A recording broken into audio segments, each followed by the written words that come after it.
Hey everybody, it's Ron and Maria, and we're back with another edition of Ask Ron. All right, here we are at Christmas time, so I hope these are easy questions. All right, so our first question is from Daniel in Florida. Hey, Daniel. I was speaking to a real estate agent about a client who was unable to get a home due to a low credit score. I mentioned offering terms so he can fix his credit. Now his client has an income of $6,300 a month. My only problem is the real estate agent keeps saying he can't find anyone to finance him. How should I handle this? Well, let me turn this off, sorry. I think you just said you offered him terms. If they can't get him qualified, he's a great prospect to put in a house on a lease purchase and get as much as he's got down, as long as it's enough to satisfy you, and then leave him living there long enough to get qualified. No matter what's stopping him, and time will fix it. So I'm not sure how to answer it other than that. If they can't get him a loan, they can't get him a loan. So the only choice is put him in a house and give him time to get the loan, or move on. Okay, and our next question is Randy in Pennsylvania. Hey, Randy.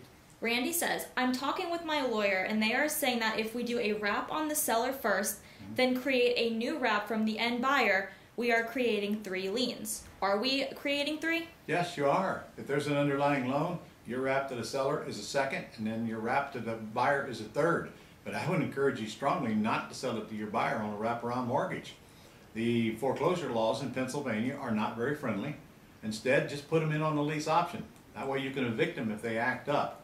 But what your attorney would tell you is true. What difference does it make? You can wrap a wrap it that is wrapped and wrapped. Doesn't make any difference. There's nothing wrong with it, nothing illegal about it, but I'm more concerned about the way you're planning your exit strategy than I am the wrapper on the wrap. And next we have Fernando from Connecticut. Fernando? When closing with a land trust, do you recommend the grantor deeds the property to the trust and trustee and beneficiary, or should the grantor deed the property to the trust and the trustee and beneficiary? I want you to go on the Gold Club site, and I want you to pull down 2 or 3 of them land trust lessons that are already on there, because you're confused. The seller deeds the property to the trustee as trustee. That is the only way it can go. The beneficial interest is not named anywhere, at any time, nowhere on public record, and that's one of the reasons we do land trust, total privacy. The trust agreement in your filing cabinet at home is the only place the beneficiary is mentioned. So, seller deeds to trustee as trustee, period.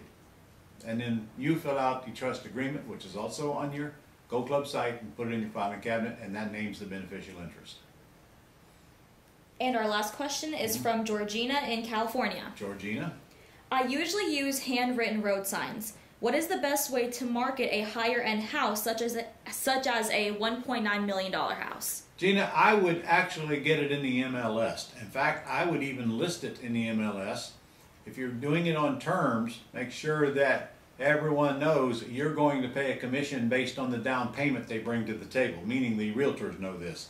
Make sure they don't think they're going to get 6% of the total purchase price. If you're selling a house that size, your down payment should be at least $250,000. Think about it, they got to go come up with $380,000 to go get a loan. So if you're getting $250,000 down, I usually give 25% of that to the realtor who brings me the buyer. And if there's 2 realtors involved, they can split it. But 25% of $250,000 on a deal that does not require bank loan and bank financing and delays is a lot of commission. So they should get really excited about this one, knowing that they don't have to find a qualified buyer. All right, and that's all we have for this week. Okay, I'll see you guys next week, which is after Christmas. So have a very, very, very Merry Christmas and get ready for a great, great, great New Year. See you next week.